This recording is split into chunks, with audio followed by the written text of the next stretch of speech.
A trawler from Nakaminato Port at Hitachinaka City in the prefecture went out to catch plaice and anglerfish as test samples on Thursday.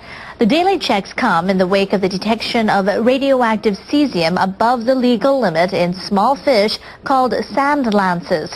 The fish were caught Monday in seas off northern Ibaraki Prefecture, which is closer to the nuclear plant.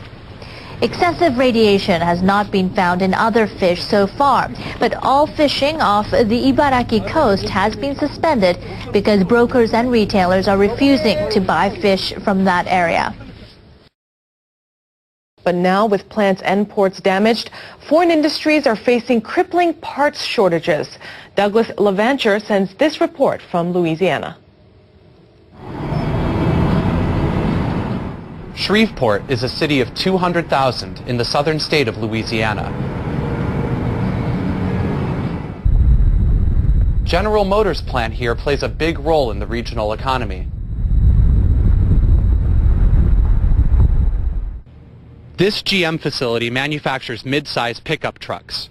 A parts shortage from Japan forced this facility to shut down for 1 week.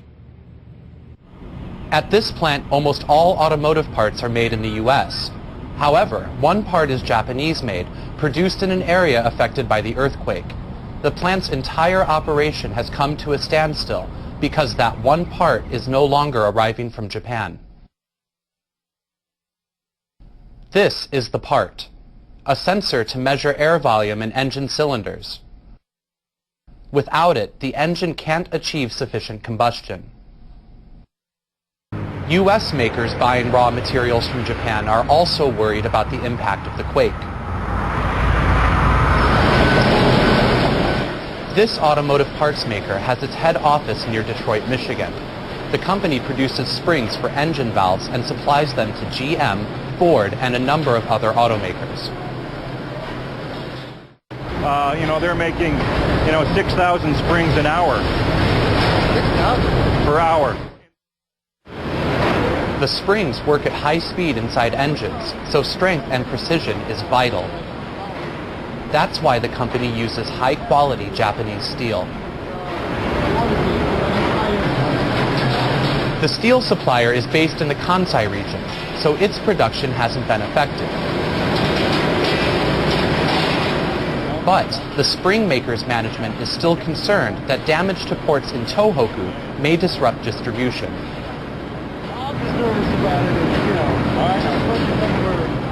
Ports, transportation, and whatnot are very hindered. We haven't felt a shortage yet because of the pipeline of material, but we expect there may be shortages as we head into the spring and summer. The engine part produced in Ibaraki that we showed in our report is said to enjoy a global market share of over 60%. As the economy goes global, parts are increasingly procured across national boundaries. Production halts in one country, for example, could have an immediate impact in other countries. The U.S. parts maker in our report is contacting the Japanese steel supplier every day to confirm its production status. If the maker fails to deliver parts to its clients by the promised date, it would constitute a breach of contract. Japan's crisis is making U.S. executives very jittery. The National Police Agency said on Thursday night that more than 12,600 people have been confirmed dead and that nearly 15,000 are still listed as missing. About 82% of the recovered bodies have been identified and are being handed over to the victims' families. The number of victims is expected to rise because some coastal areas devastated by the tsunami are still unable to determine exactly how many people remain missing. A lot of things are temporarily installed. A lot of things are working on makeshift systems. There could be cracks and leaks. There were some that were identified, and there could be new ones that were caused by last night's Earth aftershock. So at this point in time, it may appear okay, but we might find some new issues as time goes by.